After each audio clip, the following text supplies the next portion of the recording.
Quando meu pai e eu nos mudamos para este pequeno apartamento, era para ser uma solução temporária, enquanto nossa casa estava em reforma. A gente estava se acostumando com o nosso novo ambiente nesse prédio, que no geral era bem tranquilo. A maioria dos vizinhos era discreta, e a vida era bem tranquila, exceto por uma família que morava a algumas portas da nossa. Essa família era composta por uma mãe e seus 2 filhos adultos, um filho e uma filha, ambos na casa dos 20 anos. Desde a nossa chegada, ficou evidente que o lar deles estava longe de ser tranquilo. Quase dia sim, dia não, as brigas deles se espalhavam até as áreas comuns. O filho, um cara alto e musculoso, com um semblante sempre fechado, e a irmã dele, uma mulher mais baixa, mas com um temperamento igualmente explosivo, passavam o tempo todo gritando um com o outro. A mãe deles, uma mulher exausta com olheiras profundas sob os olhos, tentava frequentemente acalmar as coisas, mas seus esforços quase sempre eram em vão. Apesar dessas tensões constantes, meu pai e eu fazíamos o possível para ficar de fora. Afinal, era para ficarmos só alguns meses, e não valia a pena se meter nos problemas dos outros. Mas tudo mudou numa tarde ensolarada, quando uma briga tomou um rumo muito mais perigoso. Eu me lembro muito bem desse dia. Era um sábado tranquilo. Eu estava no meu quarto tentando me concentrar em um livro que queria terminar, enquanto meu pai mexia com aparelhos eletrônicos na sala, o passatempo favorito dele. Os sons habituais do prédio, conversas distantes, passos, o zumbido dos aparelhos, criavam um ambiente quase reconfortante. Então, de repente, os gritos familiares quebraram aquela calma.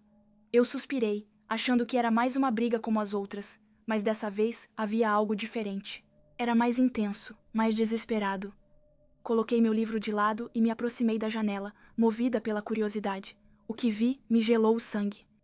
A mãe e a filha estavam do lado de fora, recuando lentamente, com o rosto aterrorizado, enquanto o filho a seguia, o rosto deformado pela raiva, segurando uma grande faca de cozinha na mão. Eles gritavam algo incompreensível, mas as intenções dele eram claras. "Papai, papai!" Gritei com a voz trêmula. "Vem rápido!" Meu pai chegou correndo, olhou pela janela e sua expressão mudou imediatamente. Sem hesitar um segundo, ele pegou o telefone e correu para a porta. Eu o segui. Com o coração batendo acelerado, quando saímos, a situação tinha piorado ainda mais. O filho estava a poucos passos de sua mãe e de sua irmã, que estavam encurraladas contra uma parede, sem nenhuma saída. Meu pai, que sempre foi uma pessoa de ação, não pensou 2 vezes. Ele se lançou sobre ele e agarrou seu braço para tentar tirar a faca dele. "Chame a polícia!" gritou para mim. Peguei meu telefone com as mãos tremendo e disquei o número de emergência. Meu pai e o filho estavam lutando, a faca brilhando ao sol, enquanto brigavam para controlá-la. A mãe e a filha observavam, paralisadas pelo medo. "Qual é a sua emergência?" perguntou a operadora. "Um homem com uma faca está atacando a família. Meu pai tenta pará-lo. Precisamos de ajuda." Respondi, dando o endereço, o mais rápido possível. A operadora garantiu que o socorro vinha, mas cada segundo parecia uma eternidade. Olhei, apavorada, enquanto meu pai finalmente conseguia imobilizar o filho no chão e tirar a faca dele. Estranhamente, depois disso, ele quase não resistiu. Ficou ali, ofegante, enquanto meu pai gritava para ele não se mexer. Poucos instantes depois, o som das sirenes preencheu o ar.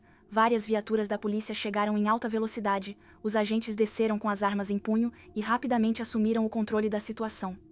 Eles algemaram o filho e o levaram ainda furioso, mas sem resistir. A mãe e a filha desabaram em lágrimas, aliviadas. O pai, pálido, com as mãos trêmulas, entregou a faca a um policial. Fiquei ali, com o telefone ainda na mão, dividida entre o medo e a admiração pela coragem do meu pai. Uma policial veio recolher nossos depoimentos.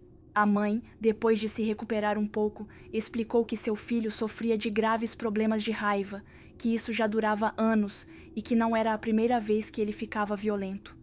Ela agradeceu ao meu pai, dizendo que ele talvez tenha salvado suas vidas. Quando a polícia o levou, não consegui evitar de me sentir desconfortável. E se ele voltasse? E se piorasse ainda mais da próxima vez? Esses pensamentos não saíam da minha cabeça enquanto eu voltava para o apartamento e a adrenalina diminuía. Nos dias seguintes, o prédio ficou estranhamente silenciosa, como se todos prendessem a respiração. A mãe e a filha mal saíam de casa. Cerca de um mês depois, perceberam que o filho havia voltado. Ele parecia diferente, mais calmo, quase apagado.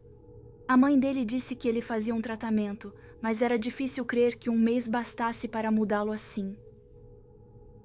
Surpreendentemente, nunca mais houve nenhuma briga e, aos poucos, a residência voltou à sua calma habitual. Mas esse acontecimento me marcou. Isso me fez perceber o quanto tudo pode mudar rapidamente e como é importante estar pronta para lidar com o inesperado. Meu pai e eu fortalecemos ainda mais nosso vínculo depois disso. Eu já o admirava, mas vê-lo arriscar a vida para proteger outras pessoas me fez perceber o quanto eu era sortuda por tê-lo. Nossa estadia naquele apartamento foi temporária, mas as lições aprendidas ficaram conosco. Finalmente, as obras da nossa casa terminaram e chegou a hora de partir. Empacotando nossas coisas, pensei em tudo o que aconteceu. Esse lugar, que no começo era só uma moradia provisória, acabou se tornando um espaço de aprendizado. Dei uma última olhada pela janela, observando o caminho e as fileiras de casas. A lembrança daquela tarde ainda estava ali, mas agora acompanhada de um sentimento de força e resiliência. A vida é imprevisível, mas com meu pai ao meu lado, eu sabia que poderíamos enfrentar qualquer coisa. Ao sair do lugar, esbocei um leve sorriso. Esse lugar tinha sido marcado pelo medo, mas também pela coragem, e eu sabia que, não importava para onde a vida nos levasse depois, eu sempre levaria essas lições comigo, pronta para seguir em frente com mais confiança e determinação. Meu nome é Bob, e sou fã deste canal há muito tempo. Sou uma espectadora mais velha, provavelmente bem mais do que a maioria. Tenho quase 70 anos hoje, mas a história que quero compartilhar aconteceu quando eu tinha apenas 10 anos durante o verão de 1964. Na época, eu trabalhava entregando leite no meu bairro. Sim, eu realmente sou dessa geração. Era um bairro tranquilo, com casas bem cuidadas, jardins limpos e um clima pacífico. Todas as manhãs, antes do amanhecer, eu carregava minha bicicleta com garrafas de vidro, que tilintavam levemente, e então percorria as ruas silenciosas. Uma coisa diferenciava esse lugar. Um homem estranho morava no fim de uma ruazinha isolada. A casa dele era antiga, com as cortinas sempre fechadas. Diziam que ele raramente saía de dia, preferindo se esconder. Notei-o na terceira semana de entregas. Após deixar leite na casa da vizinha, senti um arrepio. Ao me virar, eu o vi, de pé no jardim tomado pelo mato, seu rosto pálido, emoldurado por cabelos grisalhos desgrenhados, com um sorriso perturbador que imediatamente me deixou desconfortável. A partir desse momento, sempre tive a impressão de que ele me observava durante minhas entregas. Às vezes, eu via sua silhueta atrás das cortinas ou sob um poste de luz, como se ele estivesse sempre ali, observando sem nunca se aproximar. Com o tempo, a presença dele foi se tornando cada vez mais pesada. Às vezes minha bicicleta mudava de lugar, ou eu ouvia passos atrás de mim em vielas escuras. Numa manhã de neblina, eu o vi de longe sob uma luz, mas o olhar dele não parecia estar direcionado para mim. Ele fixava algo atrás de mim, o que me fez virar bruscamente, apavorada. O medo se tornou constante. Comecei a mudar meus caminhos, a evitar lugares isolados onde ele poderia se esconder, mas apesar de tudo, eu não conseguia me livrar daquela sensação de estar sendo observada. Numa tarde muito quente, procurando um pouco de sombra em um prédio abandonado, surpreendi 2 homens conversando sobre ele. Eles sussurravam, alertando um ao outro sobre a coleção de fotos e cartas dele sobre as pessoas do bairro, especialmente algumas crianças. Diziam que eles observavam todos de perto e que também precisavam me vigiar. Naquela noite eu não consegui dormir. A ideia de coletarem informações sobre nós me deu arrepios. Finalmente, determinada a enfrentá-lo, voltei ao trabalho ao amanhecer e fui até a casa dele. Reuni minha coragem e bati na porta. "Entre, meu garoto", disse uma voz vinda de dentro, ao mesmo tempo doce e inquietante. Me preparei mentalmente e entrei. O ar lá dentro cheirava a mofo, como livros antigos, e as paredes estavam cobertas de prateleiras cheias de pastas cuidadosamente etiquetadas com nomes que eu reconhecia, de pessoas do bairro. Ele estava sentado em uma escrivaninha cheia de coisas, sob um lustre antigo. Quando ele se virou, o sorriso continuava perturbador, mas agora havia expectativa em seu olhar. "Você está me observando?" eu disse com a voz trêmula. O sorriso dele se alargou. "Observo sim, mas não se preocupe, meu garoto. Eu não estou observando só você. Eu observo todos eles. respondeu ele, apontando para os arquivos ao nosso redor. Ele me explicou que era um observador, um colecionador de histórias e de vidas, que buscava entender o que significa estar vivo. Suas palavras tinham uma melancolia estranha, como um desejo de se conectar com vidas que lhe escapavam. Eu estava apavorada e queria sair logo, mas a curiosidade foi mais forte. Por quê? Perguntei. Ele me olhou com uma espécie de tristeza. Quero entender, possuir uma parte das vidas que me cercam, disse ele suavemente. Com uma determinação renovada, declarei que não faria parte da coleção dele. Ele assentiu com a cabeça e, com um simples gesto, me deixou ir. Ao deixar o local naquela manhã, senti alívio, mas também fiquei assombrada pelo olhar dele. Os anos se passaram. O bairro mudou, mas a lembrança desse homem e de sua obsessão ficou gravada na minha mente, como um lembrete de que o horror pode se esconder por trás de aparências comuns. E mesmo hoje, em algumas noites, às vezes fico olhando para a escuridão com a sensação de que ainda posso ver sua silhueta e aquele sorriso. Sempre fui boa em me misturar ao ambiente, em me tornar parte do pano de fundo. Essa é uma habilidade que me serviu por anos e ainda serve até hoje. Enquanto a observo, essa jovem no apartamento 3B, do meu ponto de vista do outro lado do pátio, escondida atrás de cortinas fechadas e uma janela levemente entreaberta. Observo a rotina dela com fascínio e desejo. Caso não tenha notado, esta é uma história um pouco diferente. Aquela em que sou eu quem observa, sou eu quem incomoda. Ela não me conhece, não de verdade. Para ela, sou apenas um rosto entre tantos no prédio, talvez um vizinho que ela cruza no corredor ou para quem faz um simples aceno de cabeça no elevador. Mas para mim, ela é tudo. O nome dela é Sarah. Descobri isso ao olhar a caixa de correio dela numa tarde, quando a vi pegar suas cartas. Sarah, com seu sorriso natural e sua risada leve que às vezes ecoa no corredor. Eu conheço a rotina dela quase tão bem quanto a minha. De manhã, ela sai do apartamento exatamente às 7h45 vestida para o trabalho, com blusas elegantes e saias que destacam sua silhueta. Ela carrega uma bolsa preta e frequentemente para em um café antes de desaparecer no meio da multidão. Eu imaginei dezenas de cenários em que nossos caminhos poderiam se cruzar naturalmente, talvez naquele café onde eu poderia puxar uma conversa banal sobre o tempo ou as notícias, mas eu sei que não devo correr esse risco. É mais seguro ficar nas sombras, observar e esperar. Durante o dia, eu me ocupo com tarefas sem importância, compras, saídas rápidas, sempre mantendo uma atenção constante ao que acontece no prédio. Às vezes, vejo a silhueta dela através do vidro embaçado da cozinha, quando ela está preparando comida ou relaxando no fim do dia. As noites são as mais difíceis quando o silêncio se instala e tudo fica pesado. É aí que sou atraída para a janela, pela luz fraca que vem do apartamento dela.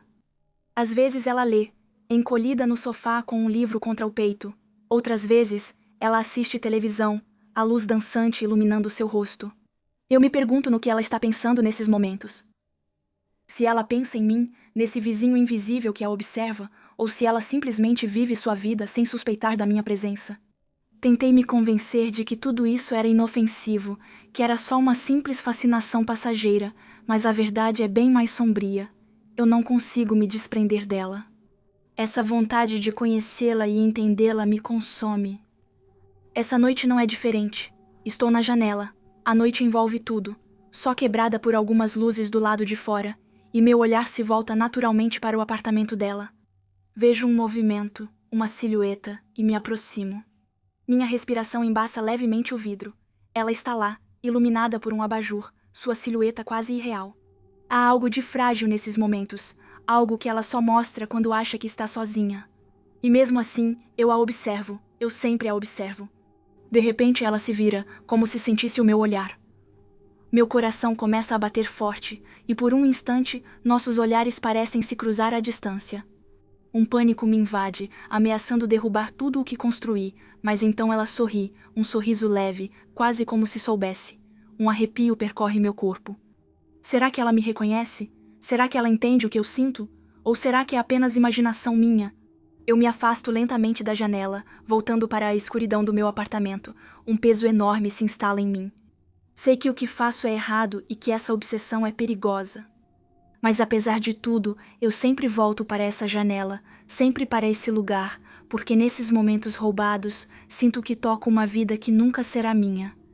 Então eu continuo observando, esperando, torcendo por uma conexão que talvez nunca aconteça, porque no fundo, não sou nada além daquela que observa nas sombras, ligada a ela por algo invisível, entre o desejo e o arrependimento.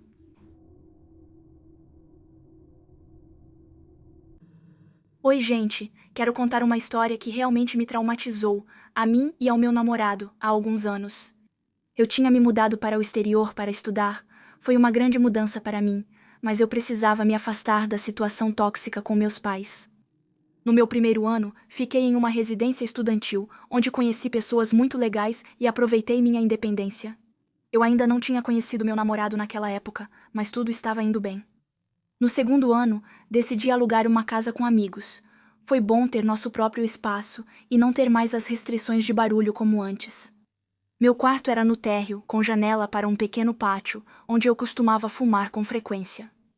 Havia uma porta velha de madeira para a rua, onde deixávamos as lixeiras.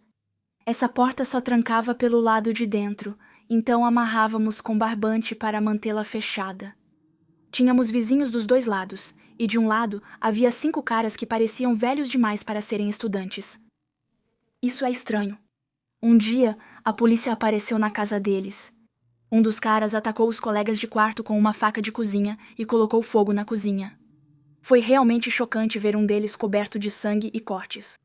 Com meus colegas de quarto, nós o ajudamos, limpamos ele e demos uma camiseta para ele. A polícia prendeu o responsável, mas o homem que ajudamos era estranho, falava coisas sem sentido e dava em cima de mim de um jeito inadequado. Percebíamos que ele fumava muito, mas não dávamos muita atenção. Após o incidente, às vezes o encontrava voltando para casa ou fazendo compras.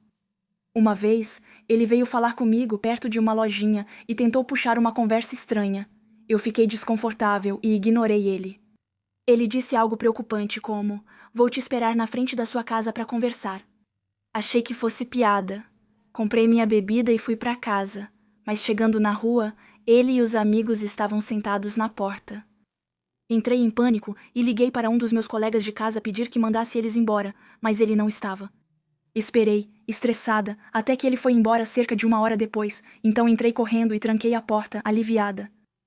Mas as coisas pioraram. Um dia, enquanto fumava no quintal, percebi que a porta de madeira estava aberta, a corda tinha sido cortada. Fechei de novo e coloquei outra corda, achando que foi engano. Esses vizinhos faziam barulho à noite, já estávamos acostumados. Uma noite, meu namorado dormia na minha casa, como sempre. Ele acordou de madrugada por barulho e sussurros. Ele me acordou suavemente, e nós ouvimos no escuro.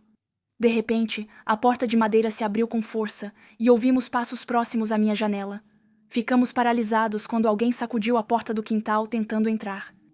Felizmente, com as cortinas fechadas, não podiam nos ver, prontas para nos vestir e fugir pela janela se eles entrassem. Então ouvimos minha janela se abrir um pouco mais e um dos caras falou em uma língua que a gente não entendia. Eles tentavam entrar. Meu namorado e eu pulamos da cama, pegamos meu celular, vestimos roupas e corremos para fora do quarto e da casa. Liguei para meus colegas de quarto e depois para a polícia. A delegacia era perto, eles chegaram em menos de 5 minutos. Eu estava em choque, lembro de pouca coisa depois disso. Eles prenderam um dos caras, o outro tinha fugido. Mas o encontraram algumas ruas depois. Na casa deles, a polícia encontrou drogas e uma grande faca de cozinha. Fiquei apavorada só de imaginar o que poderia ter ocorrido. Não provoquei isso, e ainda não entendo por que nos atacaram. Um foi condenado a 2 anos por porte de arma com intenção de causar dano. Alguns meses depois, voltei para casa porque estava muito traumatizada. Não parava de imaginar o que teria acontecido se meu namorado não acordasse. Até hoje, ainda tenho dificuldade para superar isso. Acordo com qualquer barulho e tenho pesadelos, mas sou grata por ter meu namorado ao meu lado. Nós conversamos sobre isso com frequência e isso me ajuda a me sentir melhor. Trabalhava à noite na recepção de um prédio residencial. O saguão tinha uma mesa e eu controlava as entradas, abrindo a porta para as pessoas. Eu era uma espécie de barreira de segurança. Eu precisava garantir que quem entrasse morasse ali ou tivesse autorização. Meu turno era das 10 da noite às 6 da manhã, então geralmente não acontecia muita coisa, especialmente depois da meia-noite. Numa noite, durante o serviço, enquanto eu lutava para não dormir, notei um movimento em uma das câmeras do estacionamento subterrâneo. O estacionamento era conectado ao prédio, mas para entrar, ainda era preciso passar pela entrada principal e ser autorizado por mim. Alguém caminhava no estacionamento em direção às escadas do saguão. Eu não tinha visto nenhum carro entrar, mas eu estava cansada. Pensei que talvez tivesse perdido alguma coisa. Eu observei a pessoa subir as escadas e chegar até a porta do saguão, depois tentar abri-la sem entender que ela precisava ser destrancada por dentro. Era um homem de uns 30 anos. Ele me olhou através do vidro e fez sinal para eu abrir. Estava claro que ele não morava aqui, então me aproximei e fiz sinal para ele ir embora. Ele disse que vinha ver um amigo e precisava entrar, mas eu não tinha informação, mensagem ou qualquer indicação de que ele era esperado. Quando eu disse pela segunda vez que não ia deixá-lo entrar, ele me lançou um olhar cheio de raiva e então começou a bater violentamente na porta. Ao levantar os braços, vi uma arma de fogo presa à cintura dele. Ele parecia bastante forte e eu realmente achei que ele fosse quebrar o vidro.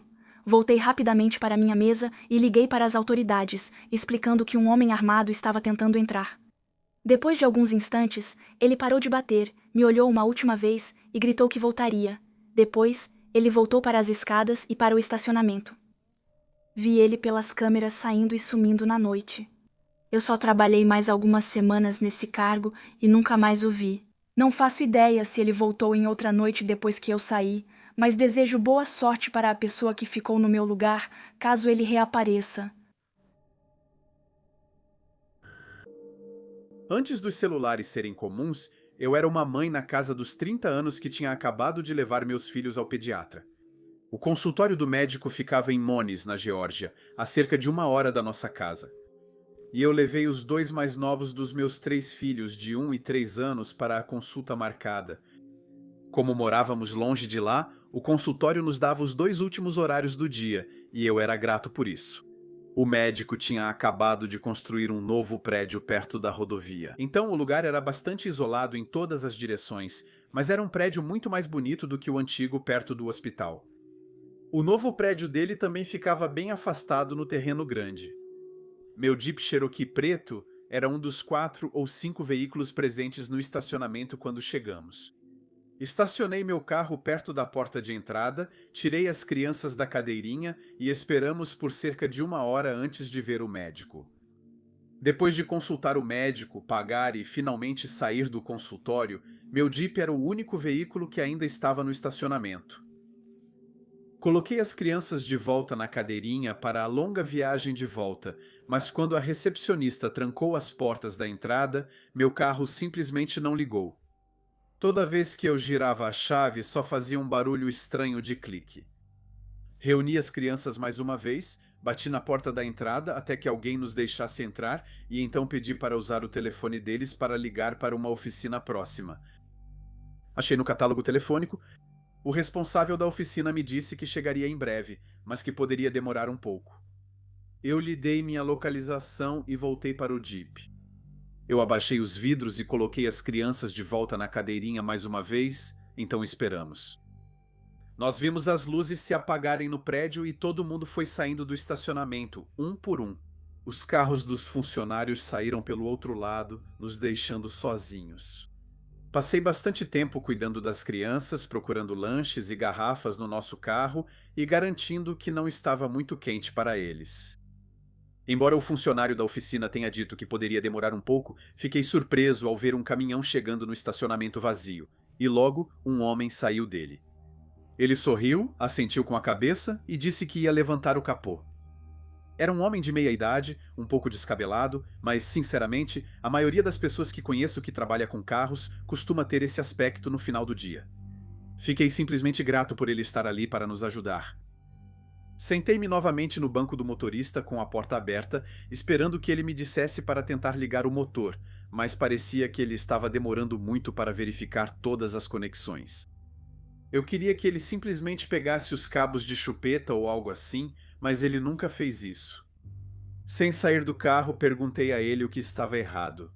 Ele me respondeu: Ah, é só um fio solto, não é a bateria, e continuou trabalhando no motor.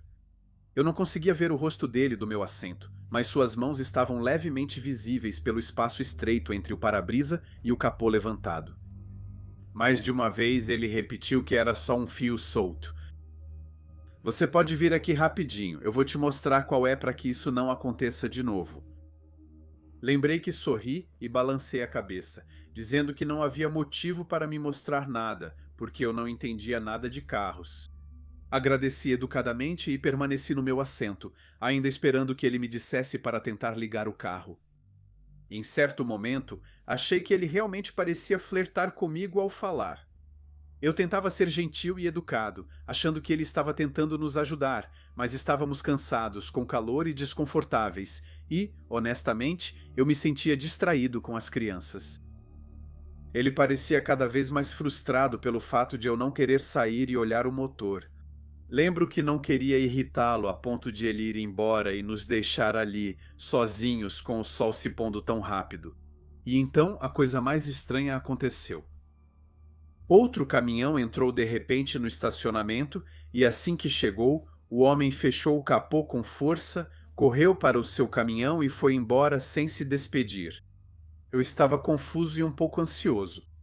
Por que ele saiu tão de repente? Eu não sabia o que estava acontecendo. Eu ficava nervoso por ele nos deixar ali, sozinhos, com meus dois pequenos indefesos. Por que ele não ficou ou não falou com quem tinha acabado de chegar? Isso me parecia um comportamento cortês. Eu olhava ao meu redor, novamente consciente de que não havia nenhum carro visível na estrada, nenhuma casa ou comércio por perto, e o sol continuava a se pôr. Já estava quase escuro quando outro caminhão sem identificação parou ao nosso lado. Saí do carro mais uma vez, desta vez um pouco mais nervoso ao sair. O homem se apresentou imediatamente. A voz e o nome dele correspondiam à pessoa com quem falei ao telefone mais cedo. Ele me chamou pelo nome e pediu desculpas pelo atraso. Depois, ele perguntou quem era o homem que tinha acabado de sair. Aliviado e surpreso, sorri e respondi: Bem, eu não sei. Pensei que fosse você. Nós dois rimos. Então ele pegou seus cabos de chupeta, caminhou até a frente do meu carro, levantou o capô e voltou a trabalhar. Voltei a me sentar no banco do motorista, de repente grato porque, com um pouco de sorte, o ar-condicionado finalmente funcionaria a todo vapor. Enquanto o homem pedia para ligar o motor, eu estava de costas, checando as crianças. Ele me surpreendeu ao aparecer de repente perto da porta do motorista e disse com uma voz muito preocupada: Senhora, isso é seu? Quando olhei para as mãos dele, ele segurava um objeto muito comprido, parecia uma adaga de cerca de meio metro de comprimento. Ela parecia muito velha, coberta de ferrugem, e em uma das extremidades havia pequenos buracos circulares, como se fosse uma mistura entre uma espada e uma tesoura. Lembro que fiquei surpreso, mas não assustado. Perguntei a ele onde tinha encontrado aquilo e ele respondeu: estava debaixo do seu capô. Eu simplesmente disse a ele que nunca tinha visto aquilo antes. Ele ficou lá olhando para o objeto, visivelmente pálido, como se não conseguisse encontrar as palavras. Ele não disse mais nada. Ele colocou o objeto na calçada, entrou no caminhão e fez sinal para eu tentar ligar o carro. Quando o motor finalmente pegou, meu pequeno de 3 anos gritou de alegria. Imediatamente liguei o ar-condicionado no máximo, fechei todos os vidros e direcionei as saídas de ar para os bancos de trás, antes de estender a mão para minha bolsa para pagar. Saí do carro e dei alguns passos em direção a ele para que me dissesse o que eu... Mas, em vez de me entregar a conta, ele passou por mim e pegou o objeto estranho de novo. Senhora, quero que a senhora olhe isso mais uma vez, disse ele, estendendo para que eu pudesse examinar mais de perto. Desta vez, me aproximei um pouco mais e realmente olhei para o objeto em suas mãos. Ele ainda parecia enorme, com um certo formato de baioneta, exceto pelos pequenos furos na extremidade. Eu nunca tinha visto nada parecido, e disse isso a ele. Enquanto ele segurava, falou suavemente, como se estivesse desesperadamente tentando me fazer entender algo, mas eu ainda não compreendia. Isso não estava no seu motor, senhora. Estava colocado logo acima, o que significa que foi colocado lá recentemente. Balancei a cabeça e sorri. É velho e bem enferrujado. A isso, ele me respondeu apontando para o objeto de mais perto. Sim, mas você vê como ele é afiado? Essa lâmina parece ter sido afiada recentemente. Quando olhei mais de perto, ele estava certo. O formato da adaga era incomum, mas a característica mais estranha era o quanto a lâmina estava afiada, com a ponta brilhando onde a ferrugem havia sido removida. Ao pagar, suas últimas palavras foram: "Eu não sei o que ia acontecer aqui, mas estou realmente feliz por ter chegado quando cheguei." Ele agradeceu discretamente pelo pagamento e sugeriu que eu procurasse a polícia ao chegar em casa. Ele perguntou onde eu queria que colocasse a adaga. Eu não queria olhar para ela, mas abri o vidro traseiro para ele colocá-la no porta-malas. Saímos juntos do estacionamento, ele indo para um lado e eu para o outro. Peguei a estradinha sinuosa que nos levaria de volta para casa, a 1 hora dali. Ao chegar e garantir as crianças seguras em casa, contatei a polícia imediatamente. O policial ao telefone ouviu educadamente, mas recusou quando eu sugeri levar a tesoura que parecia uma espada. Disseram-me que, de acordo com minha descrição e as medidas que passei por telefone, aquilo parecia uma tesoura cirúrgica especializada, o que me deixou muito perturbado. Fiquei me perguntando como ele poderia saber disso. Tentei não tocar em nenhuma superfície, esperando que um dia alguém pudesse encontrar impressões digitais ou testar o objeto em busca de DNA, mas o agente parecia entediado com a história. A atitude dele mostrava que a emergência já tinha passado e a ligação não era mais importante. No final da ligação, como se quisesse apimentar um pouco as coisas, ele sugeriu que, dada a situação, eu tinha tido muita sorte e que talvez fosse bom guardar a tesoura por alguns dias, caso alguém do escritório dele me ligasse depois. Eu os embrulhei cuidadosamente em papel jornal e os coloquei em um depósito atrás da minha casa, onde ficaram por vários anos intactos até que nos mudamos. Não querendo transportá-los por vários estados, acabei jogando-os no lixo. Se você consultar as reportagens antigas, várias mulheres desapareceram por todo o estado da Geórgia. Alguns corpos foram encontrados, mas outros continuam desaparecidos até hoje. Eu sempre me perguntei o que teria acontecido se aquele homem da oficina não tivesse chegado na hora que chegou. Será que meus filhos ainda teriam uma mãe? Ainda teria meu filho e minha filha? Será que eu teria perdido todos esses anos com eles? Acho que nunca vou saber. Mas naquele dia, aprendi algo muito importante sobre mim mesmo. Sempre acreditei que tinha bastante noção do que acontecia ao meu redor, bom em ler as pessoas e em me manter seguro. Mas naquele dia, porque eu estava exausto, com calor e perdido em uma cidade estrangeira, meu bom senso e minha inteligência simplesmente me abandonaram por um momento. E isso quase me custou a vida.